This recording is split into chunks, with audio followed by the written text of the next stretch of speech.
이제 좀 진지한 이야기를 한번 해보도록 합시다. 너무 오래된 문제예요. 이 비정규직 문제. 사실은 그렇다고 해서 우리나라 노동 환경이 IMF 이전에는 좋았냐? 그것도 웃기는 얘기죠. 사실 노동자의 권리가 없던 시절에 정규직이면 뭐 하겠습니까? 그러니까 사실 우리나라의 노동 환경은 전태일 열사의 분신 이후로 좋았던 적이 별로 없었던 것 같아요. 솔직히 얘기하면. 그래서 이렇게 많은 오랜 시간 동안 흘러왔는데 왜 인계장들 아직도 계속 생겨나고 있고 이 인계장 문제는 어떻게 극복할 수 있을까 이런 의문이 생기더라고요. 저는 개인적으로 이 소설 음복이 생각이 났어요. 저번에 그 여자들의 그 제사를 둘러싼 그 약자들의 암투를 모른 척하는 그 남성들이 갑이었잖아요. 그러니까 이것도 마찬가지로 사실은 이제 지금 아파트 경비원들에 대해서 사람들이 분노하지만 침묵하거나 모른 척하고 있었던 아니면 아예 관심이 없었던 그 다수의 아파트 주민들은 그러면 갑이 아닌가 그런 생각이 저는 역설적으로 들더라고요. 인계장 같은 사람들이 그 밑에서 보이지 않는 곳에서 그런 식의 정말 각종 이게 허드렛 일이 아니라 진짜 너무 빡센 일들이에요. 여기 이 책을 보면은 그 일의 목록이 나오잖아요. 경비원 일과표인데 이거는 10분의 1이다. 거기다가 쉬는 것도 그 선생님 88만원 세대도 나오지만은 그 꺾기라는 것처럼 아예 쉬는 밥 먹는 시간조차 주지 않는 거 아니에요. 더러운데 맨날 그 음식물 쓰레기통 저도 빌라에 살기 때문에 저는 그 음식물 쓰레기통을 제가 씻을 때도 있거든요. 그게 굉장히 우리 그 조그만 빌라 사람들 그 음식물 쓰레기통도 그렇게 씻기가 힘든데 아무튼 이런 걸 보면은 이게 우리가 너무 어떻게 보면은 이게 좀 뭐라 그럴까 우리의 이 삶을 이렇게 떠받치고 있는 그 어떤 이 존재들에 대해서 너무 알고 싶어 하지 않는 게 아닌가 보이지 않는 어떤 벽을 쌓고 있는 게 아닌가 안다고 그들은 알고 있지만 그럼에도 불구하고 모르는 척 할 수도 있겠죠. 근데 어쨌든 좀 답답한 느낌이 들었어요. 네. 이게 안다는 거는 비용 문제랑 관련이 있어요. 노동 경비들의 그 열악한 문제를 알게 되면 사실 이제 제대로 된 대우를 해줘야 되는데 이게 비용 상승이랑 관련이 있는 것 같아요. 그래서 또 더 해결하기가 좀 난망한 부분도 있는 것 같습니다. 박근혜 선생님 어떻게 이 문제에 대해서 이제 할 얘기를 하려고 하면은 밤새도록 얘기를 해야 되지만 어쨌든 이 경비원 아파트 경비원의 문제 선생님 말씀하신 것처럼 굉장히 힘든 일인데 책에도 나오지만 원래 7군데에 초소가 있었는데 이 초소가 한 군데로 줄어들어서 7명이 그동안 해왔던 일을 이 한 명이 다 해야 되는 그런 상황이 나오거든요. 예전에 7명 했다는 거잖아요. 이 같은 일을. 그거를 한 명이 했다는 것 자체가 사실은 이게 사람을 글자 그대로 갈아 넣는 형태의 노동이라는 것이고 예전에 2013년, 14년 무렵에 데이비드 그레이버라는 인류학자가 굉장히 유명한 글을 하나 발표를 했어요. 온라인 매체에 그 불쉿 잡이라는 것에 대한 글을 썼어요. 불쉿, 그러니까 욕이잖아요. 그냥 이 번역을 하자면 허튼, 헛소리, 이런 소리, 이런 이제 그 불쉿 잡이라는 말이 번역을 하자면 이제 뭐라고 해야 되나? 거지 같은 직업, 허튼 직업, 이런 건데, 이 사람이 허튼 직업이라고 얘기하는 그 직업이 사실은 변호사, 그리고 무슨 회계사, 펀드 매니저, 이런 직업들을 이제 그렇게 얘기를 한 거예요. 그러면서 이제 자기 친구 얘기를 하는데 자기 친구가 젊었을 때는 막 밴드하고 이런 걸 열심히 하다가 굉장히 재능 있는 음악인이었지만 어쨌든 성공하지 못해서 말아먹고 결국 자기는 어쩔 수 없이 자기한테 이제 나는 음악 그만할 거야 라고 얘기를 하고 애까지 태어나다 보니까 자기는 이제 그냥 디폴트 값으로 돌아가려고 한다 얘기를 하면서 로스쿨로 갔다는 거죠. 로스쿨에 가서 변호사가 돼서 지금 굉장히 잘 나가는 뉴욕의 변호사가 되어 있다. 기업 법무법인의 변호사가 되어 있다. 근데 그 친구가 자기가 이 일이라는 게 정말 세상에 필요 없는 일이고 정말 불쉿, 정말 쓸데없는 일에 내가 평생 이 공부한 것을 다 쏟아붓고 있고 근데 돈을 엄청나게 벌고 있는 거죠. 근데 그런 식의 일들이 서구 사회에서도 굉장히 많고 그런 직업들이 소위 상위 0.1%에 해당하는 그런 직업들이 세상에 기여하는 건 없으면서도 엄청난 돈을 다 빨아들여 감에도 불구하고 정말로 없으면 안 되는 이 일을 만약에 멈추면은 세상이 멈추는 그런 철도의 노동자라든가 의료 노동자라든가 뭐 의사도 포함되겠지만 거기에는 어쨌든 우리 사회를 움직이는데 필수적인 그런 일들은 너무나 가치 평가가 절하되어 있다는 그런 거를 이제 인류학자의 시선으로 이야기를 하고 있어요. 경제학의 문제나 비용의 문제를 떠나서 이것이 어떻게 이런 사회가 가능했을까? 아까 뭐 얘기했지만 일종의 그림자 노동이 있는 거죠. 여성들이 자본주의가 도입되던 과정에서 사실은 가사노동이라는 이런 것들이 지금도 마찬가지지만 엄청난 가치를 갖고 있음에도 불구하고 사실 없는 노동인 것처럼 얘기되고 또 대도시 중심에서 이제 뭐 허드렛일을 한 노동자들 세계화의 하인들이라는 책이 있는데 그 책이 이제 세계화의 중심에 있는 대도시에서 허드렛일을 하는 사람들의 노동이 얼마나 특히 여성화되어 있고 가치평가가 절하되어 있는지에 대한 이제 책인데요. 그 책을 보더라도 사실은 우리 사회가 굴러가는데 필요한 직업들, 중요한 직업들이 얼마나 허드렛일로 취급받고 있는지에 대해서 잘 나와 있습니다. 이런 것들 보면서 아파트 경비원이라든가 청소하시는 분들이라든가 혹은 얼마 전에 이제 뭐 김영균법 이야기도 많이 나왔잖아요. 김영균 씨가 일하는 그런 발전소에 있는 비정규직 노동자들이 하는 일들이라든가 배관공이라든가 세상을 움직이는데 정말 필수적인 직업들이 너무나 육체노동이라는 이유만으로 가치 평가가 절하되어 있고 비정규화되어 있는 반면에 정말 없어도 아무 상관없는 변호사, 뭐 회계사, 펀드 매니저 이런 돈 가지고 장난치는 직업들이 엄청난 돈을 빨아들이고 있다는 거 이거 정말 근본적인 저는 모순이라고 생각하거든요. 이 부분에 대해서 우리가 조금 더 발본적인 그런 해결책을 고민해야 되지 않나 그런 생각을 해봅니다. 네. 없어도 상관없는 직업을 갖고 있는 제 입장에서도 좀 뜨끔하긴 하는데 그 인류학자 데이비드 그레이브도 그런 얘기를 먼저 해요. 서두에 자기도 없어도 상관없는 인류학이라는 학문을 하고 있지만 아니 근데 우리가 너무 값싼 지불을 하는 것 같아요. 요새 특히 가성비라는 얘기 많이 하잖아요. 근데 사실 우리가 예를 들면 어떤 싼 음식이다. 그럼 그게 싼 이유가 있거든요. 싼데 괜찮은 좋은 품질의 어떠한 음식이다라고 하면은 그 이유가 있어요. 그러니까 그거를 싸게 만들기 위해서 다른 누군가의 그런 어떤 노동에 대한 대가가 덜 지불되거나 아니면은 이런 비정규직 노동자 최저임금이나 혹은 그 이하로 받으면서 그걸 만드는 누군가가 있다는 거죠. 그렇기 때문에 사실 우리가 너무 지금 값싸게 지불하고 있다는 거 그것을 위해서 사실은 우리가 더 많은 걸 지불을 해야 되는데 우리는 너무 뭔가 이렇게 싼 값에 후드러치려고 하는 그런 게 있는 게 아닌가. 그러니까 사실은 그분들한테 당연히 지급돼야 된 돈들이 있는데 그것이 우리가 그 사람들을 착취하고 있기도 하지만 그것을 또 착취하는 갑의 이 층층시야의 갑들이 있는 거죠. 용역회사들이 있고 그 용역회사에 이를테면은 뭐 컨설팅을 해주는 그런 사람들이 있는 거죠. 이렇게 해서 애들 다 자르고 비용 절감해서 유연화시키고 하청 주고 하면 너네들 돈 더 벌 수 있어라고 그렇게 얘기를 해주는 사람들이 다 변호사 그런 사람들인 거죠. 그런 사람들한테 우리가 정당하게 지불해야 될 돈들이 다 빨려 나가고 있는 거죠. 진짜 슈퍼갑들한테. 아니 그러니까 서강대가 학교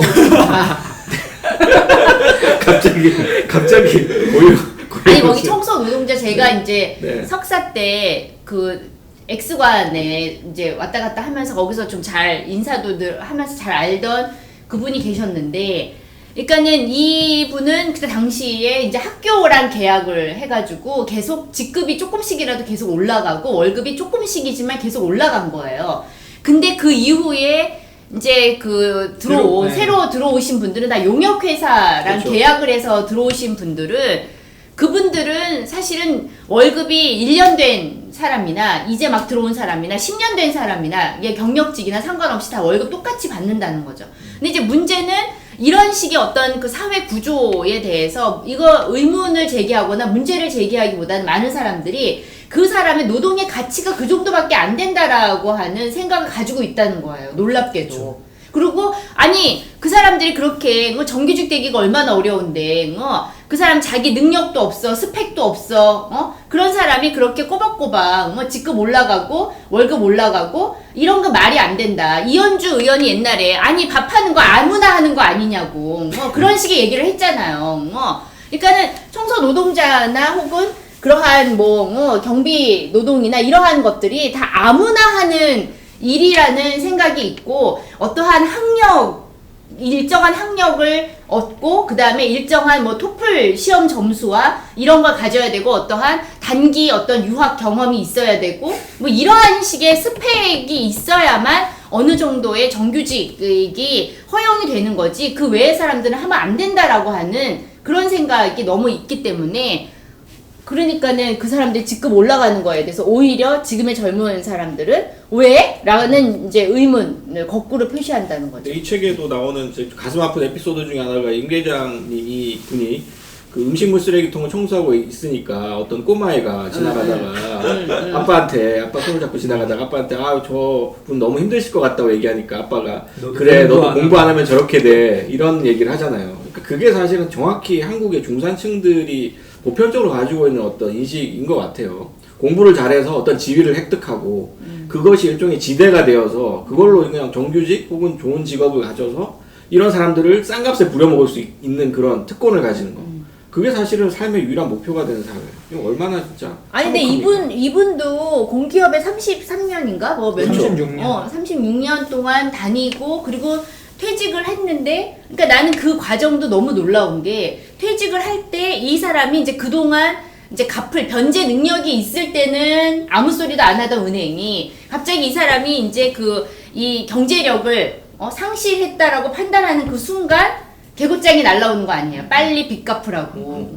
닥달을 하고 그리고 알고 봤더니 이제 뭐 갚아야 될 빚이 있고 뭐 집을 이제 옮기는 과정에서 이제 한다든지 혹은 이제 아들의 학비 문제라든지 여전히 가장으로서 지불해야 될 그런 비용들이 있기 때문에 거의 24시간 이제 노동을 계속해서 반복해서 하는 거 아니에요. 근데 그런 거 보면은 어떻게 보면은 이게 소위 말해서 그 이 노동 인구로 카운팅이 되지 않는 거죠. 그 이전에 어떠한 그 이 경제 구조 안에서는 노동 인구로 카운팅이 되는데 이 사람들은 사실은 어떻게 보면은 노동 인구로 카운팅이 되지 않는 그런 지역으로 이렇게 가게 되는 것 같아요. 그럼 되게 아이러니. 잠시만요. 응. 아직 한마디도 못한 사람이 있어요. 네, 저도 똑같은 말을 하려고 했습니다. 두 분이서 핑퐁하느라 끼어들 틈이 없다. 정말 탁월한 사회 진행 능력. 본인이 할 말 없다고 매일 아침마다 말씀을 하시는데 너무 할 말씀이 많으죠. 어제도 박건희 선생한테 얹혀가겠다. 그냥 얹혀간 거 있잖아. 저도 근데 사실 일단 뭐 맥락은 비슷해요. 그러니까 1차적으로는 제일 큰 아이러니는 이런 거라는 거죠. 실업자가 넘쳐나는 사회라고 이야기하는데 어느 분야에서나 인력 부족을 한탄하고 있다는 거죠. 아니 일할 사람이 없어. 왜 이렇게 뭐 일손이 부족해 라고 하면서도 한편으로는 실업자가 넘쳐나는 거는 결과적으로는 어쨌거나 그림자 노동에 대한 과소평가 라고 하는 것이 사회적으로 합의되고 공유되어 있다라고 하는 게 1차적으로는 제일 큰 문제고, 근데 방금 말씀하셨던 것처럼 그림자 노동에 대한 과소평가를 만들어내는 핵심적인 시스템 중에 하나가 얼굴 없는 이 하청 시스템이라는 거죠. 그러니까 하청을 받아버리는 순간에 중간 매개자들이 몇 명 끼어버리는 것만으로도 도대체 나의 고용주가 누군가, 그리고 내가 이거에 그러니까 소비자들 입장에서도 이 서비스의 한계에 대한 문제를 어디다가 내가 직접적으로 불만을 제기해야 되는가라고 했을 때 몇 단계 거쳐 올라가는 거에 피곤함 때문에 당장 눈앞에 있는 사람을 향해서 나의 분노가 터져나오는 이런 어떤 그 하청 시스템이라고 하는 거의 가장 큰 문제는 여기 안에서 우리의 윤리적인 성찰 능력을 제거해버린다는 거죠. 그러니까 누군가가 여기에 대해 인간으로서 접근하고 인간으로서의 공감하고 동정하고 분노해야 하는 정당한 어떤 인간관계의 문제라고 하는 거에 대한 핵심 연결고리를 다 빼앗아 버리고, 그것이 단순히 아주 형식화되어 있는 계약서 몇 장으로 이루어져 있고 이게 단계화되어 있기 때문에 거슬러 올라가도, 그러니까 마치 카프카의 그 성처럼 성에서 나오는 것처럼 결코 이 노동의 어떻게 보면은 원래의 신급, 최종 신급까지는 결코 우리가 도달할 수 없고 중간 과정에 있는 사람들만을 뱅뱅뱅뱅 돌게 되는 이 시스템이라고 하는 것이 인간성을 휘발시키기에 제일 어떻게 보면 잔인한 자본주의 구조라는 생각이 들고, 그 제가 좋아하는 게임 중에 GTA5라고 그 게임을 많이 하네. 그 게임은 굉장히 그 인간성을 막장까지 그쵸. 보여주는 게임 아닌가요? 근데 그 게임의 역설적인 주제의식 중에 하나가 그거거든요. 그러니까 이 막장된 범죄자들조차도 미국 자본주의 시스템을 비판하는데 그건 뭐냐면 이 더러운 일조차도 하청에 하청을 맡기는 놈들이 제일 나쁜 놈들이라는 거죠. 자기 손에 피 안 묻히는 자기 손에 피를 안 묻히고 뭔가 악한 행동들을 다 할 수 있는 자본주의 시스템 자체. 이런 것들이 결국엔 아메리칸 드림이라고 하는 것의 핵심이다. 네. 라고 이야기했을 때 앞서 이제 박건희 선생님이 이야기한 것처럼 우리도 뭔가 국뽕을 한 사발 언제나 마시고 싶잖아요. K방역의 성공, 뭐 어쨌거나 서비스업으로서의 이만큼의 성과를 올리고 사람들이 노동력에 대한 어떻게 보면 또 그 GDP는 계속해서 올라가는 이 어떤 사회구조라고 하는 거에 가치에 대해서 떠들지만 사실은 그 안에서 점점 더 휘발되는 인간성에 대해서는 우리가 이야기하지 않는 거? 이것이 이제 어떻게 보면 제일 문제가 아닐까. 박유 선생님 말씀하신 거에 가장 이제 어떤 극명한 사례가 이제 그 김영균 씨가 이제 그 발전소 기계에 끼어서 절단되어서 이제 돌아가셨을 때 조사위원회가 꾸려져서 이제 그 각 발전 그 공기업들을 조사를 했는데 노동 그 실태를 사람들이 경악했던 게 그런 거잖아요. 그러니까 여기는 사람 목숨값을 차별하는 거죠. 정규직이 만약에 발전 그 시설 노동자가 뭐 일을 하다가 이제 산재로 죽었을 경우에는 마이너스 12점. 근데 비정규직 하청 노동자가 죽으면 마이너스 4점. 그러니까 3배의 차이가 나는 거죠.